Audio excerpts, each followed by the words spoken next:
Bismillah teman-teman.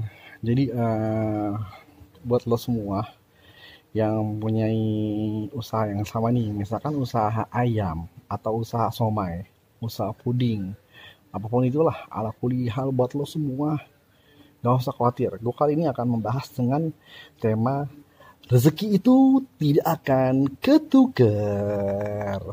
Kenapa nggak akan ketukar? Karena sudah dijamin.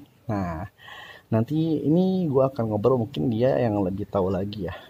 Karena dia sudah memakan asam manis kehidupan. Dari mulai jualan di pinggir jalan, bukan ini jualan ini ya, pokoknya banyak lah. Mungkin kita bisa ambil bronya dari saya, gue pengen tahu dengan siapa. Nah ini dia Pak. Nah menurut lo itu gimana? Yang tahu nih gue diambil nih pasar gue gitu. Kalau gue sih biasa aja gitu. Ya, tapi lo jangan nyinyir juga. Maksud gue tuh gue biasa aja dalam arti kata. Ya gue kan nggak akan pasti yakin lah gue insya Allah. Nah menurut lo gimana? Banyak teman-teman kita si Doi ngambil pasar gue nih. Nah ya, itu gimana tuh cara ngejelasinnya biar lebih nyampe ke teman-teman yang mungkin pasarnya sama nih segmennya sama. Nah itu lo gimana pengalaman lo yang ya mungkin orang juga udah tahu kan lo pernah juga jualan ayam kayak gue gitu. Tahu deh, sering-sering main ini aja. Kalau dia pedagang main ke pasar deh, tukang sayur sebelahnya tukang sayur, sebelahnya lagi tukang sayur, sebelah lagi tukang sayur, sebelahnya tukang sayur. Terus Ya nggak ada problematika di Amor gitu, nggak ada sengketa antara kangkung dan bayem, nggak ada, santai aja.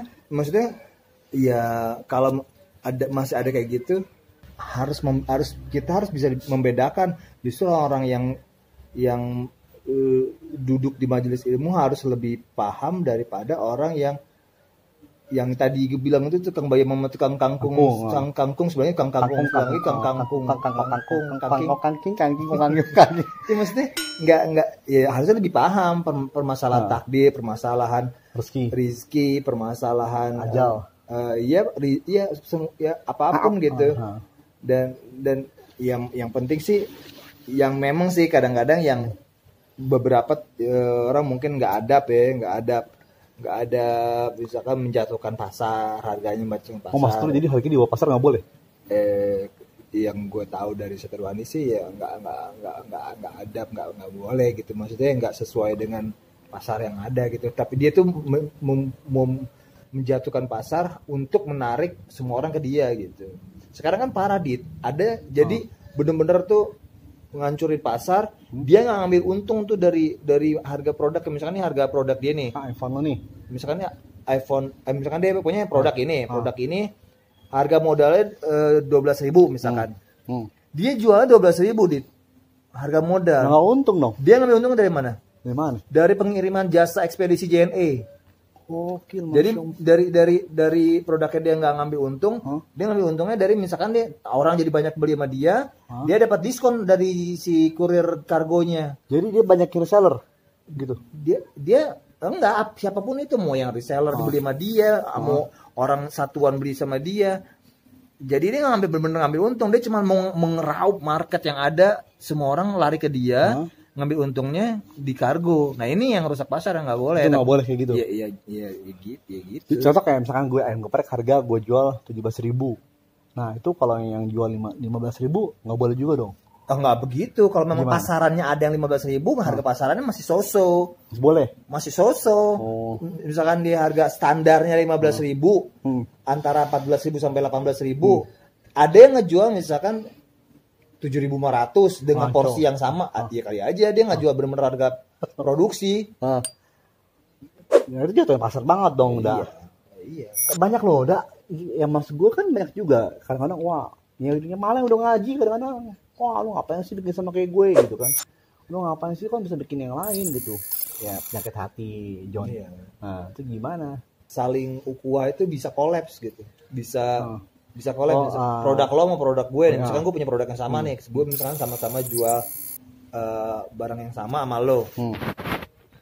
itu bisa kolaps gitu, bisa kolaps misalkan untuk menjangkau pasar yang sama, pasar yang memperluas. Kolaborasi itu menjalin ukhuwah, terus nggak memecahkan hasad. Nggak tahu dari mana rezeki kita akan sampai atau hadir gitu. Yang kita tahu kita cuma ikhtiar aja udah. Personal branding itu harus kuat gitu, dan kalau misalkan personal branding harus disertai dengan karya yang positif, karya. Gue ngomong sama teman-teman waktu yang sama orang Jerman Belanda itu kan, kan ditanya kok kenapa sih buat karya dakwah kayak gini konten dakwah juga, konten dakwah, bikin konten dakwah, bikin video gini, terus bikin konten dakwah, apa sih yang bikin trigger lo bikin beda gitu.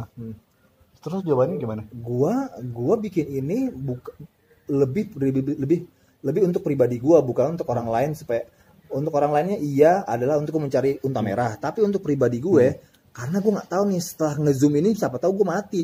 Umur gue pendek tapi sosial media gue lebih panjang dari umur gue. Oh gitu. Maksud gue bisa jadi gue mati duluan dari sosmed gue. Maksudnya sosmed gue mati, sosmed gue masih hidup. Jadi ketika orang ngelihat sosmed gue, dan gue berharap itu jadi jariah gue gitu.